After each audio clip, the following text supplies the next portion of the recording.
Hey folks, how's it going? Another video from the Hill of Beans. And I'm going to continue what I was talking about on Friday, about how the news is making me feel. And the reason I'm doing it is because I posted last Friday's video yesterday and it got a really good response. And it turns out that my fears that what I was talking about would fall on deaf ears were unfounded. And yesterday afternoon I had the good fortune of spending an hour and a half with a group of creators as part of the Foster writing group. And there were only a few of us there, but we all got to share about how we were feeling, and it was a very powerful Zoom call. And I shared about how I was feeling and got some amazing responses, so I'm going to share a little bit about how I've received those responses and how I'm feeling today. I might start putting these out daily at the moment because my mental health is being affected. I'm just going to put that out there, so if you're feeling something similar, my heart goes out to you. This is affecting everyone, this conflict. And on the back of a pandemic that has already affected everyone. It's pretty dark times. But what came to light was, in my sharing yesterday, that I felt that I was making this conflict about me by sharing about my woes and how it's making me feel.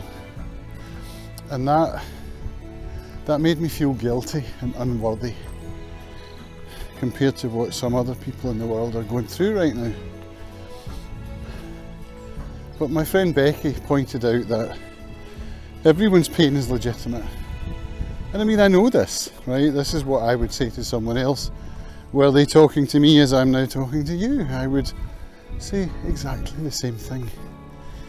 But when it's me, I need someone else to say it. My pain is legitimate. My truth is founded. I am a worthy human. And so I'm going to continue to explore my thoughts and my feelings on camera and in my writing at camscampbell.com, because I need to. If I don't,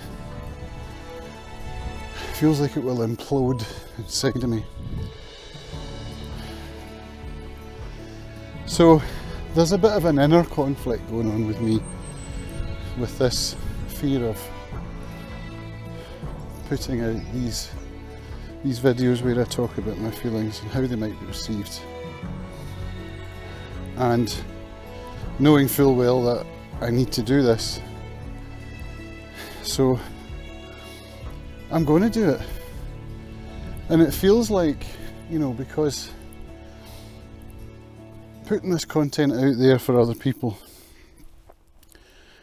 expressing my truth as it were, is actually a privilege.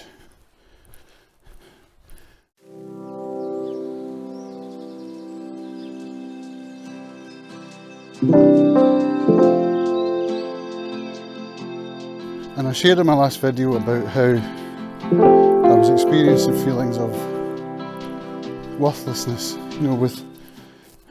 why, when there's a conflict happening in the world, would I even be considering going about my normal day? What's the point, you know? But I'm coming to understand now that the point is that, I live in a free country, and it's my right, not only my right, it's my duty to go about my business in a way that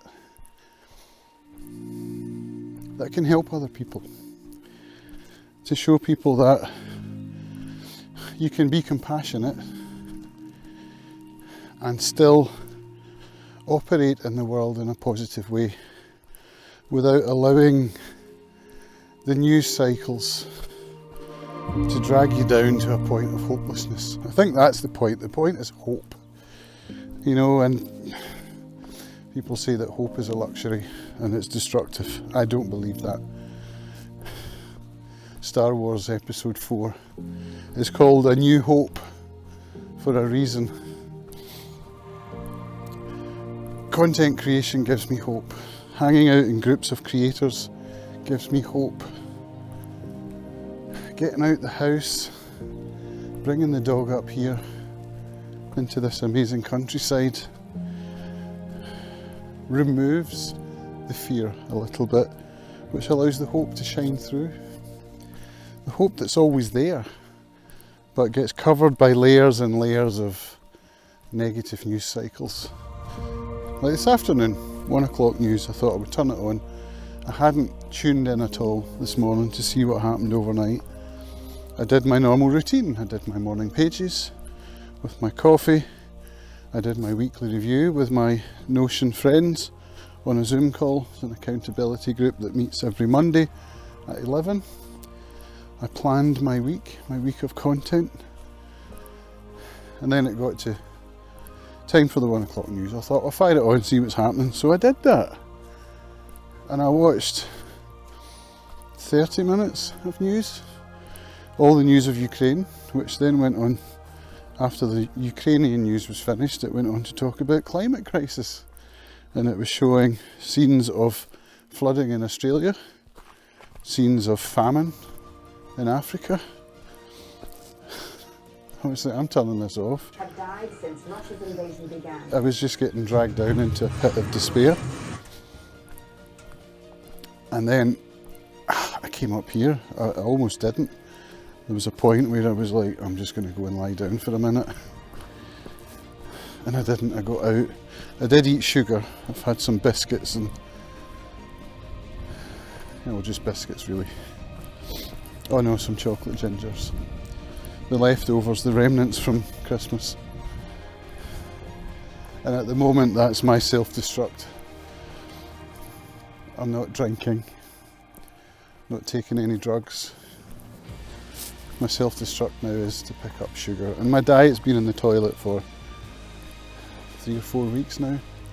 My sugar levels, I'm diabetic for those that don't know. Sugar levels are up beyond 10 every morning. And the safe zone is 7 and below. So yeah, I'm doing myself damage and not quite sure how to stop, but I'm not drinking or taking drugs, so you know that's definitely a plus. Something to focus on. The achievements rather than the failures.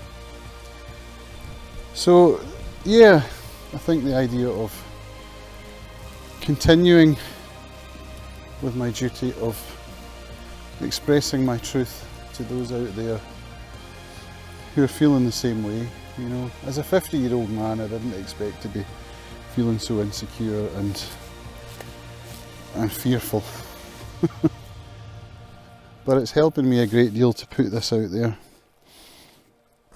And I know just from some of the comments I got yesterday that other people find it helpful too. So a big shout out to my friend Jim, one of my biggest supporters.